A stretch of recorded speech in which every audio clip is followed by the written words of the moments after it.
लौरा अपने पिता के साथ जंगल में कैंपिंग करने आई होती है। तभी उसे घने जंगल के बीच एक बहुत बड़ा और सुनसान घर दिखाई देता है। यह देखकर वह हैरान भी होती है और खुश भी, क्योंकि उसे उम्मीद होती है कि शायद यहां से मदद मिल जाए। वह तुरंत दरवाजा खटखटाती है, लेकिन काफी देर तक कोई जवाब नहीं मिलता। इसके बाद वह घर के पिछले दरवाजे पर जाती है और जैसे ही हैंडल घुमाती है, दरवाजा आसानी से खुल जाता है। लेकिन उसे बिल्कुल भी अंदाजा नहीं होता कि उसका यह छोटा सा कदम कई सालों से छिपे एक खौफनाक राज का पर्दाफाश करने वाला है। उसे याद आता है कि उसका घायल पिता अभी भी कैंप में उसका इंतजार कर रहा है। इसलिए वह जल्दी से घर के अंदर रखे टेलीफोन के पास जाती है ताकि पुलिस को फोन कर सके। लेकिन जैसे ही रिसीवर उठाती है, उसे पता चलता है कि फोन में तो माउथपीस सही नहीं है। वह हैरानी में फोन नीचे रखने ही वाली होती है कि भी ऊपर की मंजिल से किसी के चलने की आवाज आती है। उसे लगता है कि शायद ऊपर कोई मौजूद है, इसलिए वह दबे पांव सीढ़ियां चढ़कर दूसरी मंजिल पर पहुंचती है। वहां एक कमरे का दरवाजा बाहर से बंद दिखाई देता है। झुककर एक छोटा सा ढक्कन खोलती है। अच्छा, अंदर से एक छोटा लड़का घबराई हुई आवाज में कहता, प्लीज मेरी मदद करो, मेरी बहन कहाँ है, मेरी बहन कहाँ है। लौरा उस बच्चे को देखकर बुरी तरह डर जाती है।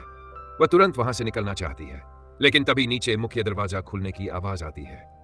उसे समझ आ जाता है कि घर का मालिक वापस आ चुका है। वह फौरन दीवार से चिपककर छिप जाती है और मौका देखकर दूसरी मंजिल के एक दूसरे कमरे में जाकर छुप जाती है। नीचे बूढ़ा आदमी आराम से खाना बना रहा होता है। कुछ देर बाद वह ब्रेड लेकर ऊपर आता है, कमरे का ताला खोलता है और कैद लड़के को खाना देने लगता है। लेकिन तभी लड़का कहता है, अभी यहां एक औरत आई थी, वो इसी घर में छिपी हुई है। उसने मेरी फोटो नहीं ली, लेकिन वो यही है। लड़के की बात सुनते ही बूढ़ा सतर्क हो जाता है। वह तुरंत कमरे से बाहर निकलता है और पूरे घर में उस अनजान महिला को ढूंढने लगता है। उधर मौका मिलते ही लौरा चुपचाप अपने छिपने की जगह बदल लेती है और दूसरे कमरे में जाकर छिप जाती है। इस बीच कैद लड़का धीरे से पूछता है, क्या वो अभी भी यहीं है, क्या वो ऊपर गई। तभी पता चलता है कि लड़का किसी अजीब और बेहद मजबूत बंधन में कैद है, जिससे वह खुद को बिल्कुल भी आजाद नहीं कर सकता। बूढ़े को अब पूरा शक हो जाता है। वह तुरंत फोन उठाकर किसी इमरजेंसी नंबर पर कॉल करता है और फिर उस महिला को ढूंढने बाहर निकल जाता है।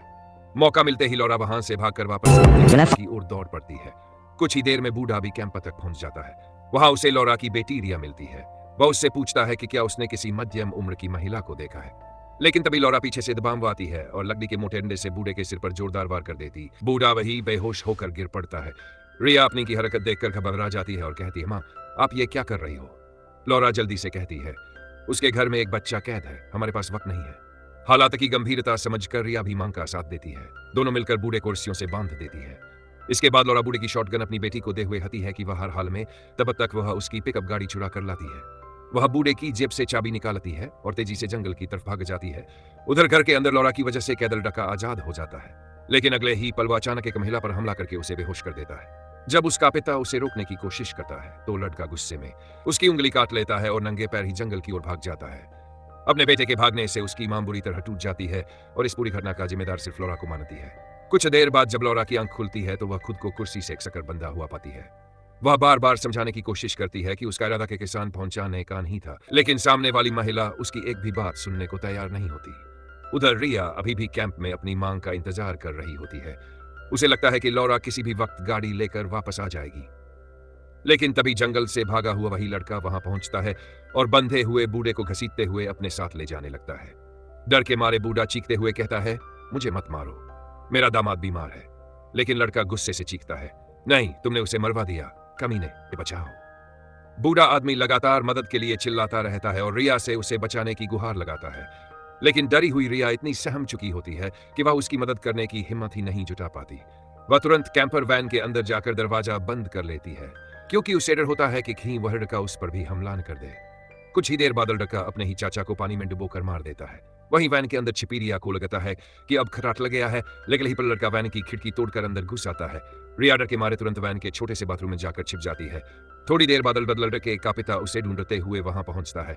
रिया जानती होती है कि लड़का वैन के अंदर ही छिपा, लेकिन डर की वजह से वह बाहर खड़े आदमी को कुछ भी नहीं बता पाती। अगले ही पल लड़का अचानक हमला कर देता है और अपने ही पिता की बेरहमी से हत्या कर देता है। अगली सुबह लड़का रिया से कहता है कि वह उसे कोई नुकसान नहीं पहुंचाएगा। इतना ही नहीं, वह यह भी बताता है कि उसे पता है उसकी मां कहां कैद है। अपनी मां को बचाने की उम्मीद में रिया उसके साथ चल पड़ती है। उधर की मालकिन पूरी रात अपने पति का इंतजार करती रहती है। जब वह वापस नहीं लौटता तो उसे किसी अनहोनी काश होता है और वह खुद जंगल के उस कैंप की ओर निकल पड़ती है। लेकिन उसे नहीं पता होता कि उसके जाते ही लॉरा अपने बंधन खोलने की कोशिश शुरू कर देती है। यह लॉरा की कैद का दूसरा दिन था। खुद को बचाने के लिए वह कमरे की अलमारी से सारे कपड़े बाहर निकाल देती है और बीच में लगी लकड़ी की रॉड को जोर लगाकर निकाल लेती है। फिर उसी डंडे से लगातार लकड़ी की दीवार पर वार करने लगती है। क्योंकि पूरा घर लकड़ी का बना होता है, इसलिए कुछ ही देर में दीवार में एक बड़ा छेद हो जाता है। लॉरा उस छेद से दूसरे कमरे में पहुंच जाती है। वहां मेज पर रखी एक छोटी सी छुरी, उसकी इसका हाथ वहां तक नहीं पहुंच पाता। वह समझदारी से मेज को अपनी तरफ खिसकाती है और किसी तरह छुरी तक पहुंच जाती है। छुरी से रस्सियां काटकर खुद को आजाद कर लेती है और बिना एक पल गंवाए बाहर भाग पड़ती है। उसे अपने घायल पिता और बेटी रिया की चिंता सताने लगती है। लेकिन दूसरी तरफ वह हसन की ओर से पहले ही पहुंच चुकी होती है। जैसे ही वह अपने पति की लाश देखती है, गुस्से से पागल हो जाती है। फिर वह कैंपर वैन के अंदर जाती है, जहां उसे लॉरा के घायल पिता जिंदा मिलते हैं। अपने पति की मौत का बदला लेने के लिए वह एक तौलिया उनके मुंह पर दबा देती है और उनकी भी हत्या कर देती है। जब लॉरा वापस कैंप पहुंचती है तो अपने पिता को मृत देखकर पूरी तरह टूट जाती है। उसे पछतावा होता है कि सिर्फ एक साधारण कैंपिंग ट्रिप ने उसके पिता की जान ले ली। उसी समय उसे एहसास होता है कि शायद रिया उसे ढूंढने उस घर की तरफ गई होगी।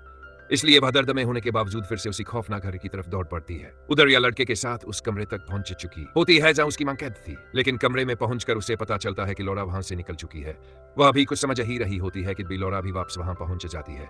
वह तुरंत दोनों बच्चों को लेकर बाहर निकलने की कोशिश करती है, लेकिन तभी वासन की औरत बंदूक लेकर वहां आ जाती है और लॉरा के पैर में गोली मार देती है। इसके बाद वह रिया को पकड़कर बांध देती है और उसे भी मारने की तैयारी करने लगती है। इसी दौरान घायल लॉरा चुपचाप पास पड़ा एक लकड़ी का अंडा उठा लेती है और मौका मिलते ही उस औरत पर हमला कर देती। दोनों के बीच जबरदस्त हाथापाई शुरू हो जाती है। इसी मौके का फायदा उठाकर रिया पास पड़ी फावड़ा उठाती है और पूरी ताकत से सन की औरत के सिर पर वार कर देती है। वह वही बेहोश होकर गिर पड़ती है। लॉरा तुरंत रिया को लेकर गाड़ी में बैठती है और वहां से निकलने की कोशिश करती है, लेकिन तभी वह औरत फिर से होश में आ जाती है और दौड़कर रिया को पकड़ लेती है। अपनी बेटी को बचाने के लिए लॉरा बिना किए गाड़ी स्टार्ट करती है और पूरी स्पीड से रिवर्स मार देती है। गाड़ी सीधे उस सन की औरत को कुचल देती है और वहीं उसकी मौत हो जाती है। आखिरकार अपनी हिम्मत, समझदारी और जिंदा रहने की जिद के दम पर लॉरा और उसकी बेटी रिया उस खौफनाक जंगल और उस पागल परिवार के चंगुल से जिंदा निकलने में कामयाब हो जाती है। इसी के साथ यह फिल्म यहीं खत्म होती है। अगर आपको लगा कि जंगल के बीच छिपा यह घर सिर्फ एक पुरानी हवेली था, तो आपने इसकी असली डरावनी सच्चाई अभी महसूस की होगी। जिंदा बचने की इस खौफनाक जंग में आखिर तक कौन किस पर भरोसा कर सकता है, यही इस कहानी की सबसे बड़ी सीख है। अगर आपको यह मूवी एक्सप्लेनेशन पसंद आया हो तो वीडियो को लाइक करें, चैनल को सब्सक्राइब करें और बेल आइकॉन जरूर दबाएं, ताकि ऐसी ही सस्पेंस, थ्रिलर और हॉरर मूवीज की शानदार कहानियां सबसे पहले आप तक पहुंचती रहें। मिलते हैं अगली एक और जबरदस्त मूवी एक्सप्लेनेशन के साथ।